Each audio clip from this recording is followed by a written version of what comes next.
Olá! Como parte das celebrações pelos 450 anos do Rio de Janeiro, a Multirio está reexibindo alguns episódios da série Cidade e Educação, veiculada entre 1995 e 2000. Selecionamos programas que relembram momentos marcantes para a história do Rio e do Brasil.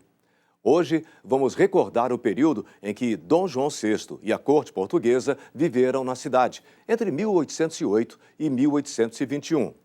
Ao escolher o Rio de Janeiro como a sede do Reino Unido de Portugal, Brasil e Algarves, o monarca português foi responsável por algumas das mais importantes transformações ocorridas na cidade. Com isso, deu início ao processo que culminaria com a independência do Brasil em 1822. Rio, 450 anos. Uma história que você vê aqui na Multirio.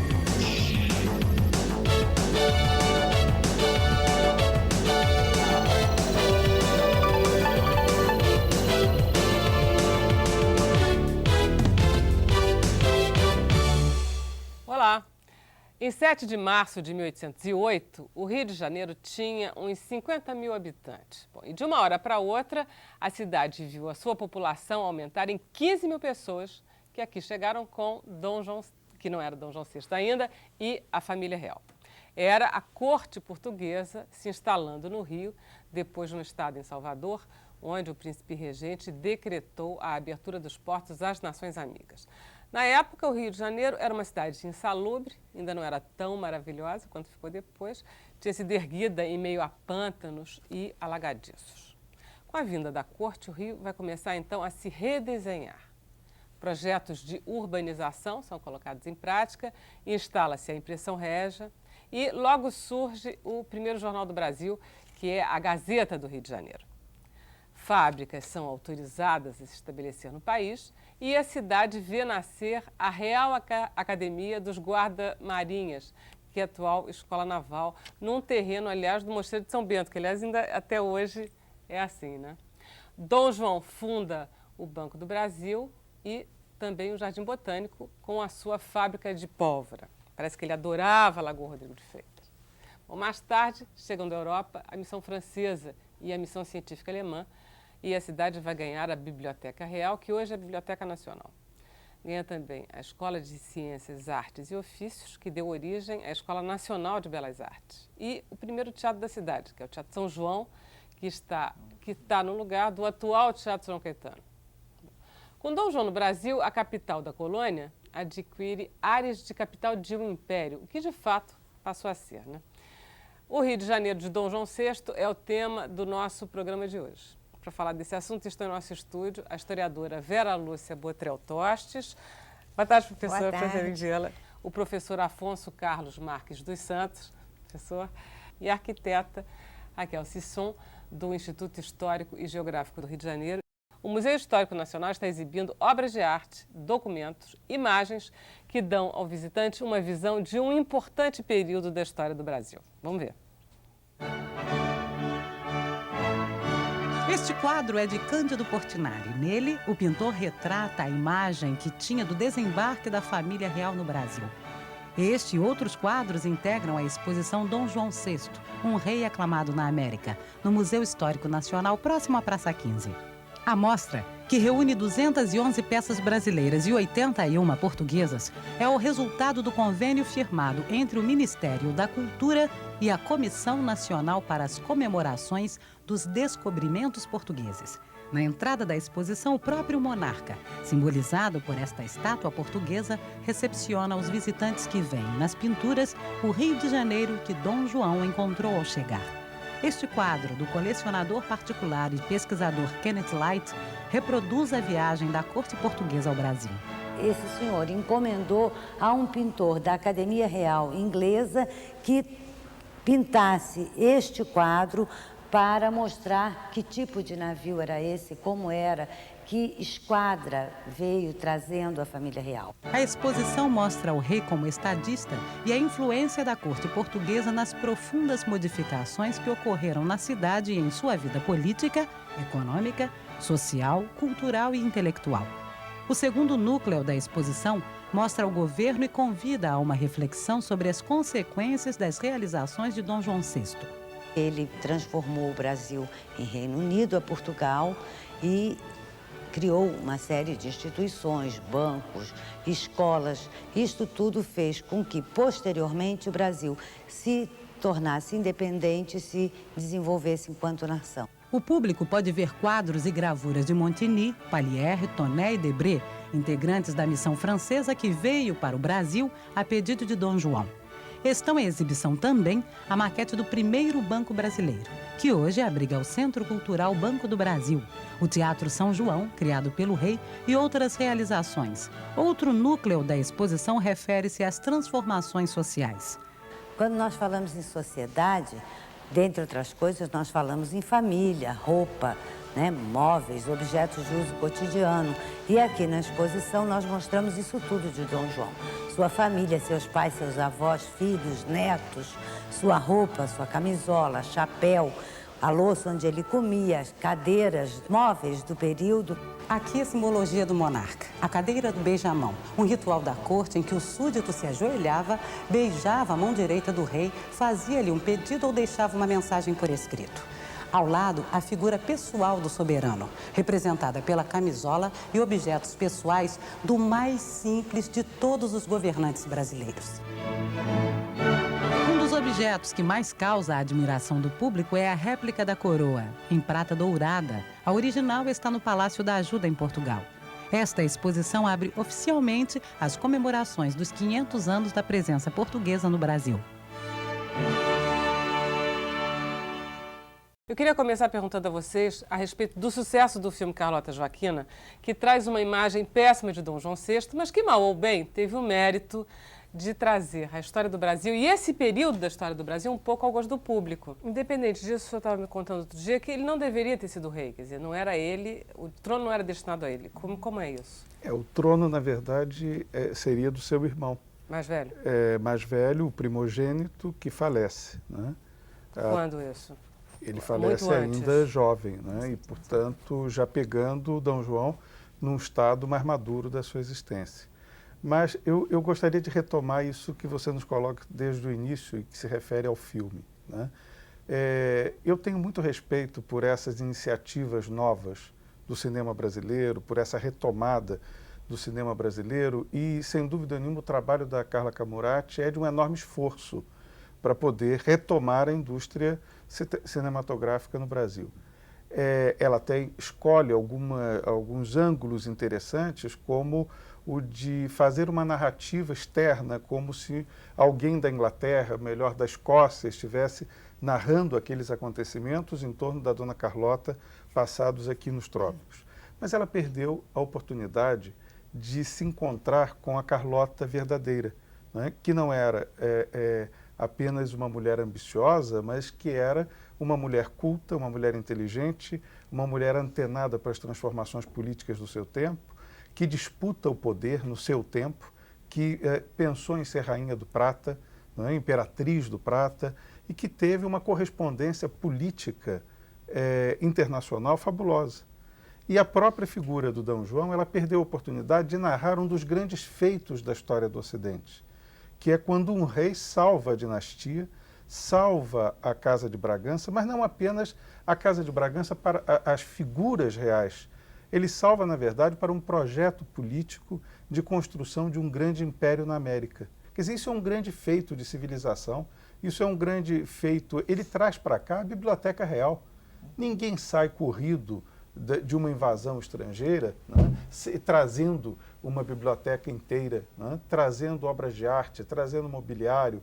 Quer dizer, há aí há uma intencionalidade. E o Rio de Janeiro, quer dizer, ele poderia não ter feito nada aqui nos anos que ficou, mas fez muito para o Rio de Janeiro. Ele poderia ser considerado um benfeitor do Rio de Janeiro, professora? Sim, embora algumas coisas que ele fez foram no sentido de atender à corte portuguesa que chegava, tal como a lei das aposentadorias, que permitia que as pessoas, que os fidalgos portugueses pegassem as casas que onde estavam os brasileiros, os inquilinos e proprietários tinham que se mudar e ceder a casa aos outros, aos portugueses.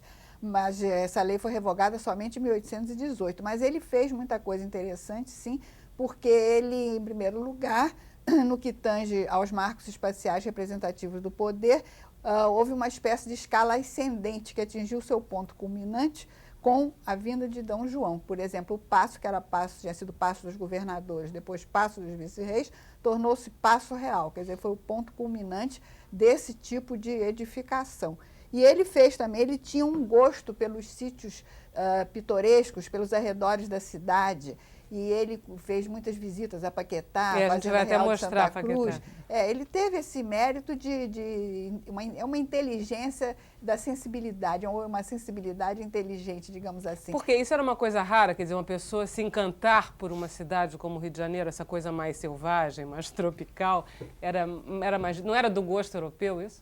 Não, era também, e havia sempre muitas críticas, inclusive quanto à questão da saúde, a questão da urbanização, mas houve um denominador comum de encanto, mas sendo ele a autoridade que era, o fato dele se encantar e dele visitar esses lugares permitiu que a cidade adquirisse essa periferia mais interessante, fossem conservados os lugares. E também, por exemplo, o caso do Paço de São Cristóvão, ele foi morar lá, quer dizer, há historiadores que dizem que aquilo demonstrava que o Rio não estava preparado para ser uma grande capital, o fato do D. João ter preferido residir em São Cristóvão, apesar do físico-mor dizer que ali havia muitos bons ares. Mas, na verdade, foi uma solução nossa. Isso é que eu acho importante frisar. Nós não temos que ter as soluções que os outros acham que nós deveríamos ter. Houve uma solução nossa aí. A cidade cresceu na direção de São Cristóvão. Em vez do palácio ser construído na cidade, a cidade cresceu na direção do palácio. Foi uma solução muito boa. Também é interessante que você mesmo colocou, Vera, no início, que era uma população que, de repente, recebeu uma população extra bastante grande. E houve uma preferência muito grande, sobretudo dos estrangeiros que vieram com as embaixadas a partir daí, de morar nos arredores da cidade. E com isso há uma expansão urbana, não é, Raquel? Muito acentuada para regiões onde essas pessoas vão procurar construir as suas residências em chácaras, em espaços maiores do que aquele que o centro da cidade facilitava, mesmo porque fora daquele centro você tinha uma condição de ar, não só pela questão atmosférica, mas mesmo pela uma questão de higiene urbana, que no centro não era ainda o saneamento bom, o que provocava muitas vezes Mas ele fez alguma coisa em odores. relação ao saneamento do Rio de Janeiro? Ele toma medidas, né, em relação à própria aeração, a situação das ruas, com a retirada das gelosias, com a retirada daquilo que daria um aspecto orientalista, não é, à cidade. Ele tem essa preocupação. Agora, eu queria retomar uma coisa dessa relação dele com a cidade, que é a atitude do passeador, né, e que é revelada, ou que é valorizada pelo Afonso Henriques de Lima Barreto. Quer dizer, o nosso grande escritor, crítico radical da burguesia republicana, e que dedica ao Lima Barreto páginas extremamente delicadas e comparando-o, inclusive, com os administradores coloniais, né? Mostrando como ele era uma pessoa que, na verdade, se espalha pela cidade, ele passeia pela cidade, pelos arredores da cidade, valoriza o espaço onde está e até se cura, não é, da sua depressão, não é? Ele tinha uma depressão? Profunda, né? Profunda, que o leva em Lisboa a se refugiar em Mafra, a sair da corte, né? E o Lima Barreto diz que não havia uma parte do Rio de Janeiro que não tivesse ficado marcada pela presença do rei, né? Por esse rei generoso. Quer dizer, ele gostou daqui, na verdade, ele acabou muito apaixonado pelo Rio de Janeiro. Apaixonado. E medidas também urbanas foram tomadas logo de princípio, até pelo próprio Departamento de Polícia, como é que era o nome? A Intendência Geral de Polícia, que também cuidava disso, para que as ruas fossem alargadas e que se criassem praças arborizadas, para poder dar uma ventilação melhor à cidade. E as casas também foram sugeridas que passassem a ter 2 andares e que se tirassem as rótulas, o tipo de janela que vinha do período colonial, que algumas imagens de Debré ainda mostram, para que a cidade ganhasse realmente os feitios de uma cidade capital de um reino e não mais uma colônia. Quando a gente voltar do intervalo, a senhora me explica o que é rótula. No próximo bloco, nós vamos ver um pouco da evolução da cidade depois da chegada da família real. Um minuto só.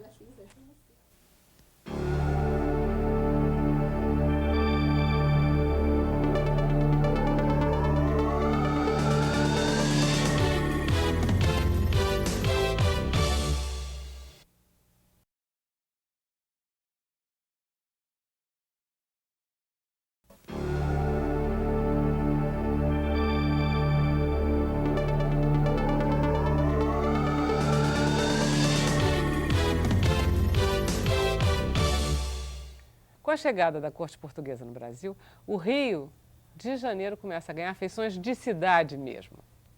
A partir da chegada de Dom João VI e a corte portuguesa ao Rio de Janeiro, a cidade se expandiu, tanto para São Cristóvão quanto para a região que é hoje a Zona Sul, numa área compreendida até Botafogo.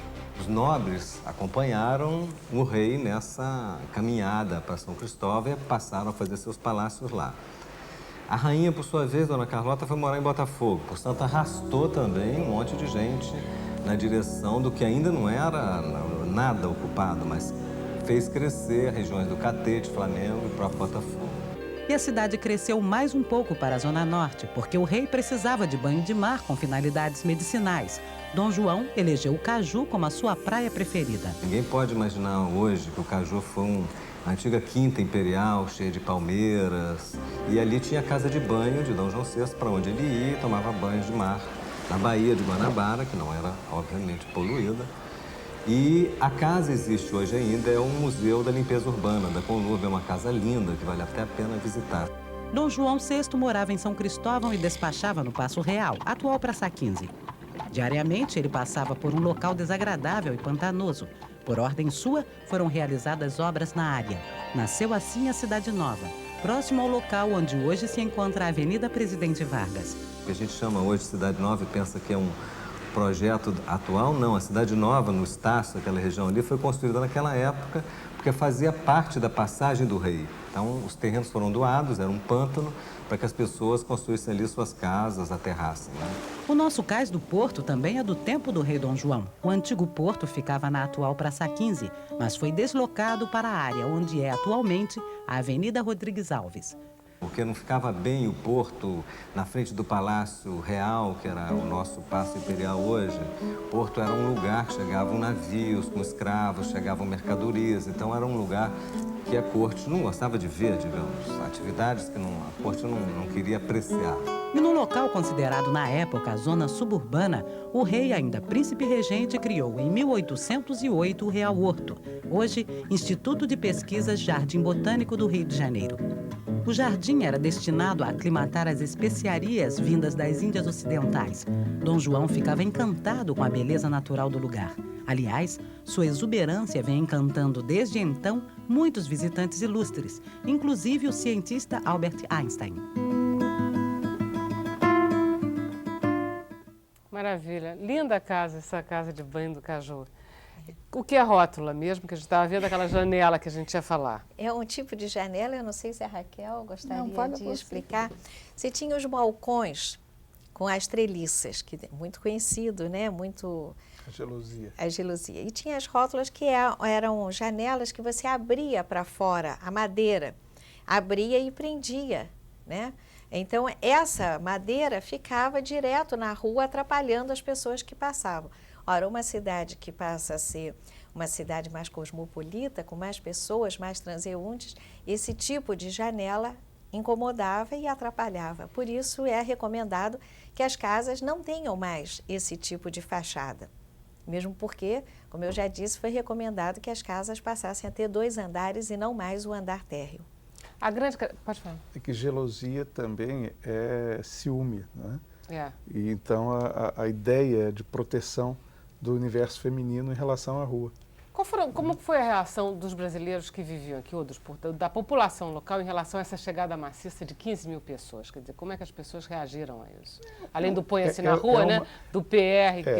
É uma reação ambígua, não é? Porque, de um lado, as pessoas estão perdendo suas casas, né? Muita gente que tinha excelentes propriedades teve que ceder as casas para que nobres portugueses a habitassem, então isso naturalmente cria um incômodo, né? Outros se adiantaram nas doações, como foi o caso do Elias Antônio Lopes, que doou a quinta ao rei antes que ela fosse cobiçada, né? E é lógico que em troca disso recebeu uma série de benefícios, né? Inclusive do ponto de vista de honrarias. E a outra reação é também a de buscar a aproximação com a corte. Para descansar da vida intensa da corte, Dom João VI escolheu a ilha de Paquetá como refúgio. A Baía de Guanabara era o trajeto usado por Dom João VI entre a Ilha do Governador e a Praça 15, onde ficava o Paço Real, seu local de trabalho. Certa noite, o ainda príncipe regente enfrentou uma tempestade enquanto navegava por essas águas neste galeão.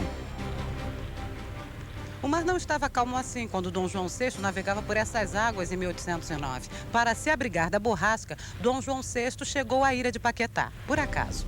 O príncipe encontrou abrigo nesta casa, de propriedade de Francisco Gonçalves da Fonseca, e aqui pernoitou.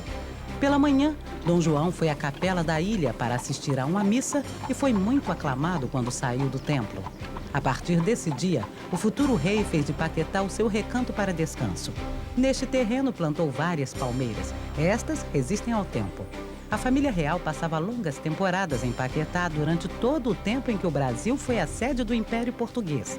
Tiros de canhões, como este, saudavam o seu desembarque. Dom João tinha a paz e a tranquilidade de um plebeu. Se sentia à vontade e com toda a liberdade e sempre cercado de carinho, porque na corte ele não sentia essa aproximação tão cordial. Ele caminhava, inclusive, com a população atrás dele, ele sempre muito acessível, dando a mão para o beija-mão, até demonstrando felicidade por estar num lugar tão calmo e que ele, inclusive, denominou Ilha dos Amores. O dono da mansão, grato pela preferência, quis presenteá-la ao futuro imperador que recusou o mimo. Dom João não achou de bom tom aceitar tal presente. A casa, com detalhes neoclássicos, tombada em 1938 pelo presidente Getúlio Vargas, teve vários donos. Mas a construção é quase toda original, como o piso, as portas e janelas. O Solar del Rei é atualmente a Biblioteca Popular de Paquetá.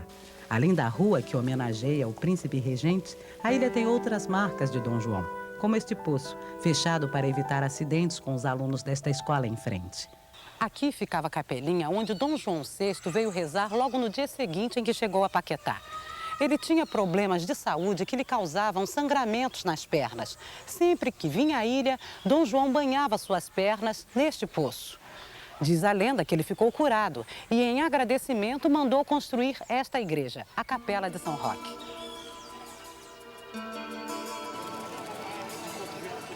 Este pobre homem era doente para burro? Dom João era... Quantos anos ele tinha, hein?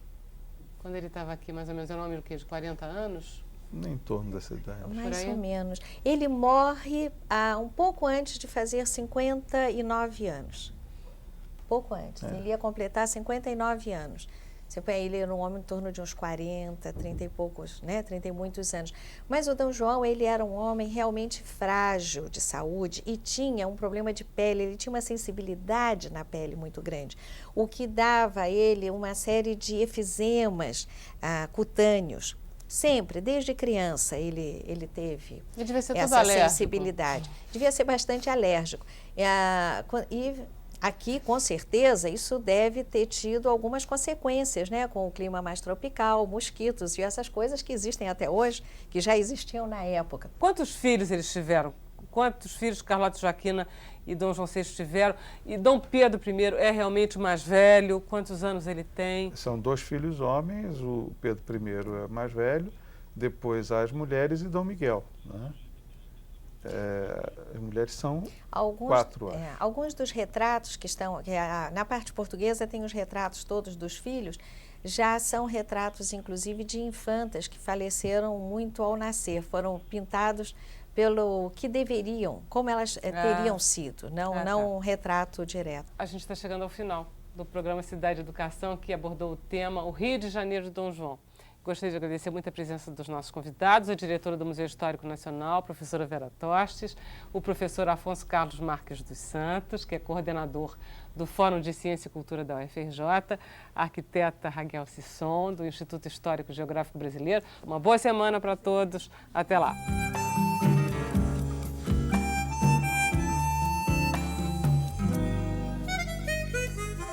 Eu gosto do mundo, que é meu lugar. Gosto mais do Rio, que é de gostar.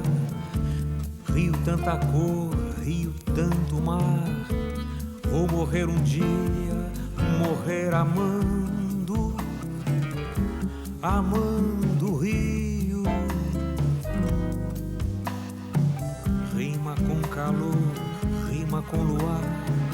Esse rio lindo, cheio de mar, de montanhas verdes, feitiços mil. Rio, mar que explode, reflete a vida num céu de anil. Rio, essa cidade igual não tem não.